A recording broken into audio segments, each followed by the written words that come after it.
नमस्कार, आप देख रहे हैं जीएसटीवी अंदर की बात के साथ मैं मनोज। जूनागढ़ शहर में भारी बारिश के कारण शहर में भयंकर बाढ़ आ गई है। शहर के कई सोसाइटियों में भी पानी घुस गया है। 9 इंच भारी बारिश से पूरा शहर चमगादड़ में तब्दील हो गया। देखते हैं स्पेशल रिपोर्ट अंदर की बात में। जूनागढ़ शहर में भारी बारिश के कारण भयंकर बाढ़ आ गई है। शहर के कई सोसाइटियों में पानी घुस गया है। पूरा शहर चमगादड़ में तब्दील हो गया है। जूनागढ़ शहर के कई इलाके पानी में डूब गए हैं। लोगों के घरों में पानी लौट आया है। गिरनार पहाड़ों पर 9 इंच बारिश हुई, जिससे निचले इलाकों में पानी भर गया। जूनागढ़ पब्लिक से एक अपील है कि अब कृपया घर से निकल के बाहर मत आइए। जूनागढ़ की रोड पे अभी पानी भर गया, कहीं पे भी गाड़ी चले वैसी हालत नहीं है। सबसे विनती यही है कि कृपया घर छोड़ के बाहर नहीं आइए। निचले विस्तार में जो आदमी है वो हमको इन्फॉर्मेशन पहुंचाइए ताकि हम आपको ऊपरी विस्तार में पहुंचा सके। और जो भी लोग ऊपरी विस्तार में उनसे यही रिक्वेस्ट है, घर छोड़ के कृपया बाहर मत आइए। रोड अभी पूरा पानी से भरा। जूनागढ़ शहर में सड़कों पर नदियां बह रही है। जूनागढ़ के एसपी ने लोगों से घर पर रहने की अपील की है। शहर की कई सड़कों पर लोग गाड़ियों में फंसे हुए हैं। लोगों से तलहटी में न जाने का अनुरोध किया गया है। मूसलाधार बारिश के कारण तलहटी में पानी भर गया है।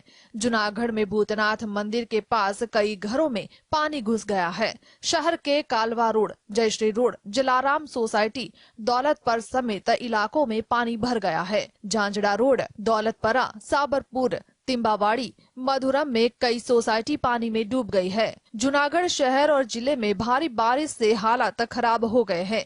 जूनागढ़ शहर और ग्रामीण इलाकों में पानी का सैलाब देखने को मिल रहा है। सड़कें नदियां की तरह हैं। जूनागढ़ में भारी बारिश के कारण सड़कों पर खड़ी कारें पानी में तैरती नजर आई। Bureau report, GSTV.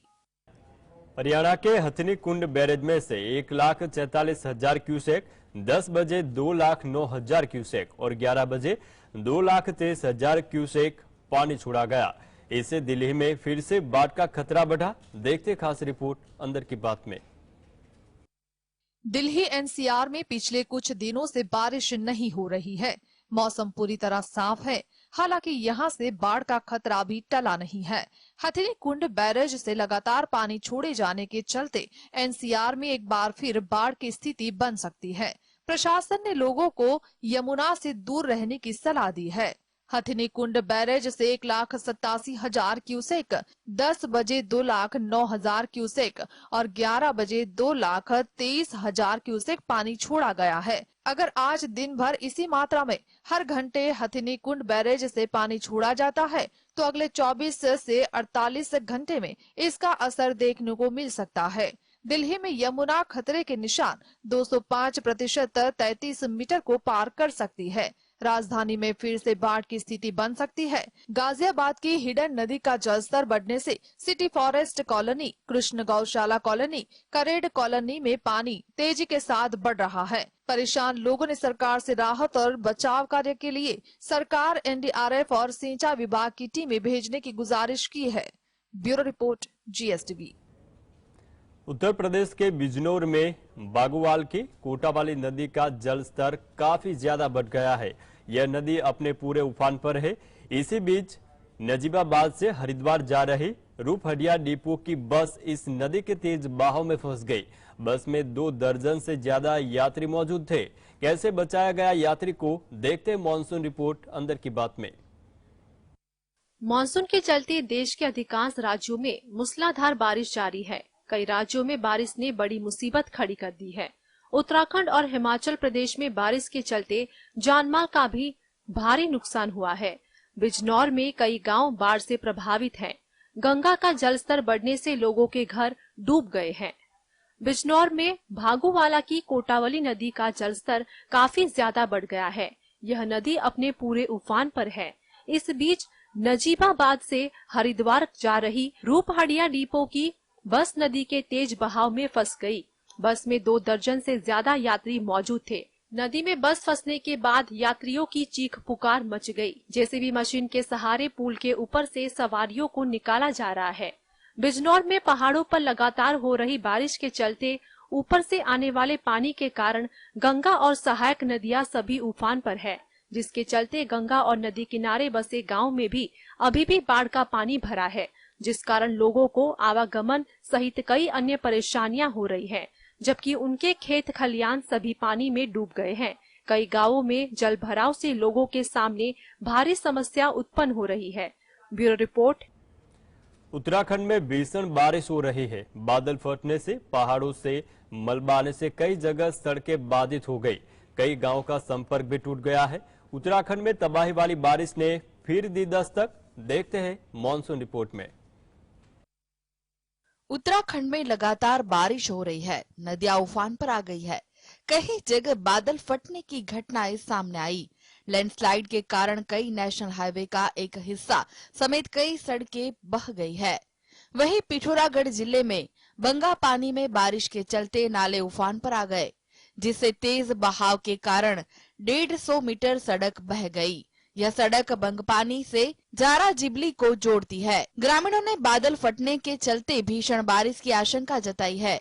मौसम विभाग उत्तराखंड के 7 जिलों में 24 घंटे के लिए ऑरेंज अलर्ट जारी किया हुआ है। अनुमान है कि हरिद्वार, उत्तरकाशी, टिहरी, पौड़ी, देहरादून, पिथौरागढ़, बागेश्वर, चंपावत में शनिवार दोपहर तक भारी बारिश हो सकती है। उत्तरकाशी में भारी वर्षा के कारण बिजली आपूर्ति ठप हो गई है। बड़कोट के पास राजतर गंगनानी क्षेत्र में बारिश से बहुत नुकसान होने का अनुमान लगाया जा रहा है। मार्ग बंद हो जाने के कारण अभी इसका आंकलन नहीं किया जा सकता। जानकारी के मुताबिक भारी बारिश के कारण जनजीवन अस्त व्यस्त हो गया है। स्थानीय लोग यह मंजर देखकर सहमे हुए हैं। Bureau report. भारत नेपाल सीमा पर संदिग्ध 3rd नेशनल सिटीजन को गिरफ्तार कर दिया गया है। भारत नेपाल सीमा 1850 किलोमीटर की है, लेकिन इस शख्स ने दार्जिलिंग इलाके को क्यों चुना? साथ ही साथ यह भी सवाल होता है कि किस मकसद से दार्जिलिंग में आया था। देखते हैं रिपोर्ट अंदर की बात में। भारत नेपाल सीमा के जरिए फर्जी दस्तावेजों के सहारे चीनी नागरिक ने भारत में घुसने की कोशिश की। उसने दार्जिलिंग से भारत की सीमा में अवैध तरीके से घुसपैठ करने की कोशिश की थी, मगर सुरक्षा एजेंसियों की सतर्कता के चलते उसे गिरफ्तार कर लिया गया। रिपोर्ट के तहत भारत नेपाल सीमा दार्जिलिंग की सशस्त्र सीमा बल पानी टंकी आउटपोस्ट के पास से चीनी नागरिक को अवैध तरीके से भारत की सीमा में घुसने पर गिरफ्तार किया गया है। गिरफ्तार किए गए चीनी नागरिक का नाम पेंग योंगनीस है और वह नेपाल में फर्जी नाम उमेश रखकर रह रहा था। इसी नाम से उसने नेपाल का पासपोर्ट बनवा रखा था और इसी पासपोर्ट के जरिए वो भारत में प्रवेश करने की कोशिश कर रहा था। बताया गया है कि वह पहले से ही इस इलाके से नियमित अंतराल पर बांग्लादेशी लोग भारत में अवैध तरीके से प्रवेश करने पर गिरफ्तार किए गए हैं। यहाँ तक कि पाकिस्तानी नागरिकों की भी गिरफ्तारी हुई है। यह पहली बार है कि इस इलाके से किसी चीनी नागरिक को गिरफ्तार किया गया है। सवाल ये भी है कि क्यों 7 साल तक अपनी पहचान बदलकर यह शख्स नेपाल में रह रहा था। इस बात की तफ्तीश खुफिया और सुरक्षा एजेंसियां कर रही है। Bureau report, GSTV। Rajasthan cabinet से हटाए जाने के बाद राजेंद्र सिंह हुड्डा ने गहलोत सरकार पर हमला बोला है। उन्होंने कहा कि जनता मेरे साथ रहेगी, मैं उनके लिए काम करूंगा, चाहे वह अशोक गहलोत मुझे कैबिनेट से हटाए या जेल भेजे। क्यों राजस्थान में हुआ नया विवाद? देखते खास रिपोर्ट अंदर की बात में। राजस्थान में मंत्री पद से बर्खास्त होने के बाद कांग्रेस विधायक राजेंद्र गुड्डा ने एक बार फिर अशोक गहलोत पर जमकर निशाना साधा। गुड्डा ने कहा कि अपनी बर्खास्ती को लेकर वो विधानसभा में सीएम गहलोत से 1-to-1 जवाब मांगेंगे। पुलिस को तो मंथली लेने के अलावा कोई काम ही नहीं बचा। सरे आम दारू बिक रही है, सरे आम, और ये सारी की सारी अवैध दारू के रूट पुलिस एस्कॉर्ट करती है। पुलिस का काम ही है पिकअप से पैसे ले लो, मोटरसाइकिल वालों से पैसे ले लो, मुकदमे के FIR दर्ज करने के पैसे, नाम काटने के पैसे, चालान करने के पैसे, और इनका पेट ही नहीं भरा, कीड़े पड़ेंगे। रिपोर्ट के मुताबिक गुड्डा ने कहा, मुख्यमंत्री अशोक गहलोत पैरों में पट्टी बांधकर बैठे हैं। गृह विभाग यदि काबिल व्यक्ति के पास होता तो काम होता। बहन बेटियों के अत्याचार में राजस्थान देश में नंबर 1 है और ये राजेंद्र गुड्डा नहीं बल्कि अपराध के आंकड़े बोल रहे हैं। विधानसभा में जमकर बोलने के मूड में दिखे गुड्डा ने कहा, कि पुलिस मंथली ले रही है, सरेआम दारू बिक रही है और सारी शराब अवैध है। पुलिस शराब के रूट एस्कॉर्ट करती है। चालान काटने के पैसे, FIR करने के पैसे, हर जगह पैसे ले रहे हैं। कीड़े पड़ेंगे। राजेंद्र गुडा झुंझुनू जिले की उदयपुर वाटी विधानसभा सीट से विधायक है। वे 2008 में पहली बार बसपा से चुनाव लड़कर जीते थे। उसके बाद उन्होंने अपनी पार्टी के विधायकों के साथ गहलोत सरकार को समर्थन दिया था।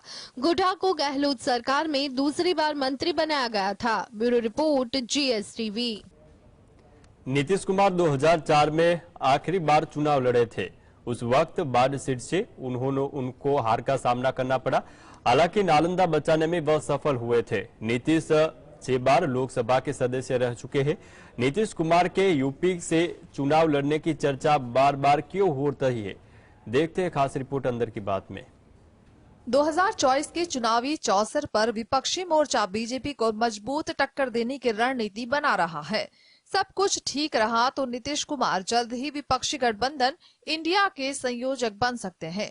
इसी बीच नीतीश कुमार के लोकसभा चुनाव में यूपी से लड़ने की भी अटकनें तेज हो गई है। रिपोर्ट के मुताबिक जनता दल यूनाइटेड की उत्तर प्रदेश इकाई ने नीतीश कुमार के यहां से चुनाव लड़ने की मांग रखी है। संगठन का कहना है कि नीतीश यहां से चुनाव लड़ेंगे तो एक बड़ा संदेश जाएगा और पार्टी के साथ विपक्षी गठबंधन को भी मजबूती मिलेगी। अखिलेश सरकार में पूर्व मंत्री रहे IP सिंह भी नीतीश को फूलपुर से 2024 के भावी सांसद बता चुके हैं। सिंह के मुताबिक नीतीश ही देश के अगले प्रधानमंत्री भी होंगे। एक चर्चा नरेंद्र मोदी के दक्षिण से चुनाव लड़ने की है। कहा जा रहा है कि मोदी इस बार वाराणसी के साथ साथ तमिलनाडु के किसी सीट से चुनाव लड़ सकते हैं। मोदी अगर दक्षिणी की ओर जाते हैं तो नीतीश उत्तर प्रदेश से चुनाव लड़कर रण छोड़ने की मुहिम चला सकते हैं। Bureau report, GSTV।